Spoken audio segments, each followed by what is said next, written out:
দেখো তোমার মতো তো আমার একজন আম্মা, তোমার মতো তো আমার একজন মা।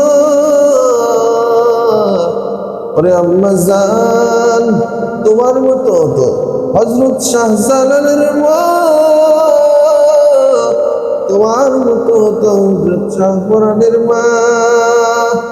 ও আম্মা জান, তোমার মতো তো মা ফাতেমা আয়েশা রাদিয়াল্লাহু তাআলা আনহা, তোমার মতো তো বিবি হাজেরা, তোমার মতো তো কত হাফেজের মা।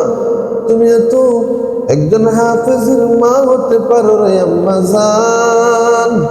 অবিশ্বনাথের আম্মা জানেরা শোনো,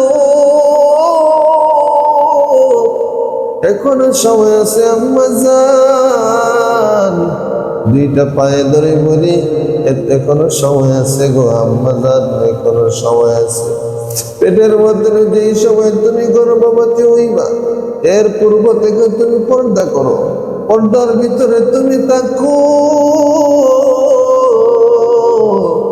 পর্দায় তোমার সম্মান কমাবে না গো আম্মা জান, তোমার পর্দায় কমাবে না সম্মান, পর্দায় তোমার কমাবে না গো আম্মা জান, তোমার সম্মান কোনোদিন পর্দায় কমাবে না গো আম্মা জান, আরো বাড়াবে, কোনোদিন কমবে না, আরো অতঃ তোমার সম্মান বাড়বে।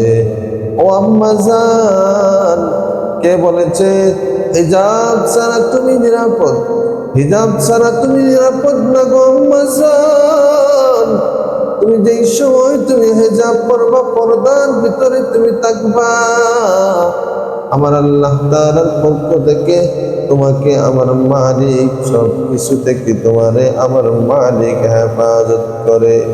ও আম্মা জান, তুমিও যদি হযরত শাহজালালের মতো মা একজন হতে চাও, তুমি একজন যদি হাফেজ, কোরআনের হাফেজের মা হতে চাও, তুমি যদি একজন ভালো আলেম মুফতি সাহেবের আম্মা জান হতে চাও আম্মা জান, ও বিশ্বনাথের আম্মা জানেরা, তাহলে তো গর্ভ শুরু থেকে তুমি আর সিরিয়াল দেখতে পারবা না। সিরিয়াল দেখলেই তো তুমি কোরআনের হাফেজের মা হতে পারবে না। কোরআন যদি পড়ো তাহলে কোরআনের হেফাজত হবে এবং কোরআনের হাফেজের মা হতে পারবা। ও আম্মা জান, যদি কোরআন তুমি পড়ব অবস্থায় কোরআন পড়ো, কোরআনের যদি আমল করো, একবার চিন্তা করে দেখো কত আম্মা জান গর্ভের ভিতরে সন্তান রেখে কোরআন পড়েছে।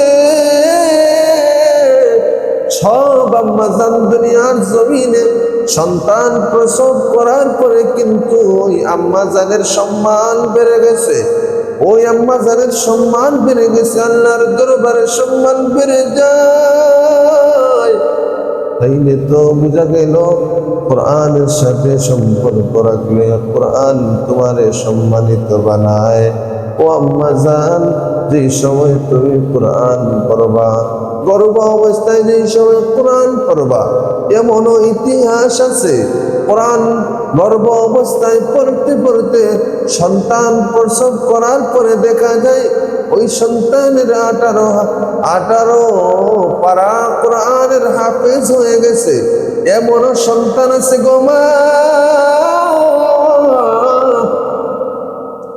এখনো সন্তান আছে গো মা, এখনো সন্তান আছে, এখনো সন্তান আছে এরকম দুনিয়ার জমিনে গো মা। আল্লাহর জমিনে কত আল্লাহর বান্দে কোরআন পড়তে পড়তে সন্তান প্রসব করে। এই সন্তানটা যেই সময় দুনিয়ার জমিনে আসে, ও আম্মা জান, ওই সন্তানের সম্মান আল্লাহর দরবারে বেড়ে যায়।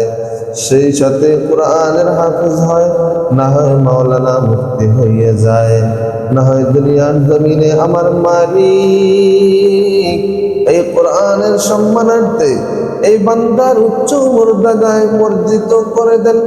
ওরে আল্লাহর বান্দা, বিশ্বনাথের মুসলমান, আল্লাহর বান্দা যুবক,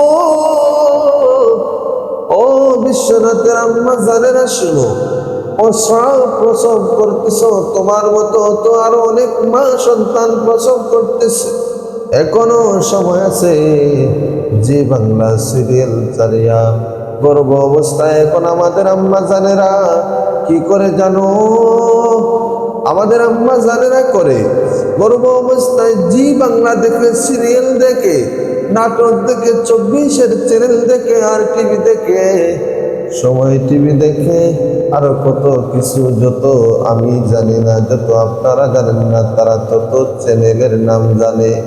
ও আম্মা জান, তোমার পায়ে ধরে বলে যাই, ও বিশ্বনাথের আম্মা জান, তোমার পায়ে ধরে বলে যাই গো মা, একবার তুমি আমল করো। আমল করিয়া যদি সন্তান তুমি দুনিয়ার জমিনে প্রসব করাইতে পারো, তাহলে তুমিও সম্মানী হইবা, তোমার ছেলে সন্তান মেয়ে সন্তান হইলে সম্মানী হইব। ও আম্মা জানেরা, এখনো সময় আছে, এখনো সময় আছে। আল্লাহর দরবারে ফিরে আসো, তাওবা ইস্তিগফার করো গো আম্মা জান, এখনো সময় আছে। যদি সময়ের ভিতরে তাওবা করো, ইস্তিগফার করো, তাহলে গো আম্মা জান, তোমারে আল্লাহ তাআলা দোয়া তোমার কবুল করিয়া, তোমাকে আল্লাহ রব্বুল আলামিন তোমারে সিজদা মুখী করাইয়া, তোমাকে আল্লাহ মুখী করাইয়া, তাওবাতুন নাসুহা করাইয়া তোমারে নিষ্পাপ বানাইয়া দিব। আর তোমার ভিতরে আমার মাওলার কুদরতি দিয়া তোমার গর্ভ থেকে আল্লাহর ওলি কোরআনের